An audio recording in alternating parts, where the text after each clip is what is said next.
പത്തനംതിട്ടയിൽ വിവാഹ ചടങ്ങിൽ പങ്കെടുത്ത് മടങ്ങിയ സംഘത്തെ മർദ്ദിച്ച സംഭവത്തിൽ നടപടി. SI JU ജിനുവിനെയും 3 പോലീസുകാരെയും സസ്പെൻഡ് ചെയ്തു. എന്നാൽ മർദ്ദനമേറ്റവരുടെ മൊഴിയുടെ അടിസ്ഥാനത്തിലെടുത്ത കേസിൽ പ്രതികളെപ്പറ്റി പരാമർശമില്ല.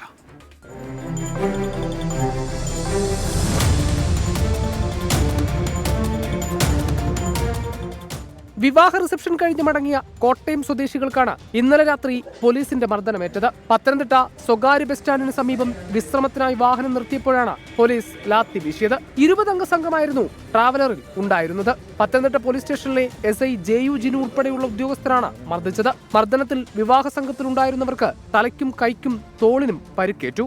ഓടി വന്നിട്ട് ഞങ്ങളോടൊന്നും ചോദിച്ചില്ല, ഞങ്ങളെ എന്താ ഇവിടെ നിൽക്കുന്നതെന്ന് പോലും ചോദിച്ചില്ല. ഞങ്ങളെ അങ്ങ് പൊതിരി അങ്ങ് തല്ലുവാണ്. ഞങ്ങളിങ്ങനെ ഓടിപ്പോയ സമയത്ത് അവർ വീണിട്ട് അവരൊരു മനുഷ്യത്വപരമായിട്ട് പെരുമാറാതെ ഞങ്ങളെ അവിടെ ഇട്ട് തല്ലി, ഞങ്ങൾ നിലത്തിട്ട് തല്ലുമായിരുന്നു. മർഡർ അറ്റംപ്റ്റ് തന്നെയാണ്.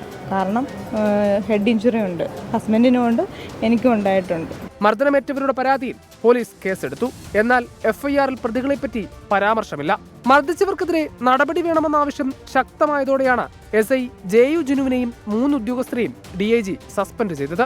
SIക്കും പോലീസുകാർക്കും വീഴ്ച സംഭവിച്ചുവെന്നാണ് പത്തനംതിട്ട SPയുടെ റിപ്പോർട്ട്. പോലീസ് നടപടിയിൽ പ്രതിഷേധിച്ച് പത്തനംതിട്ട പോലീസ് സ്റ്റേഷനിലേക്ക് യൂത്ത് കോൺഗ്രസ് മാർച്ച് നടത്തി. സഞ്ജയ് ഇക്ബാലിനൊപ്പം ശ്രീജിത്ത് ശ്രീകുമാരൻ, 24 പത്തനംതിട്ട.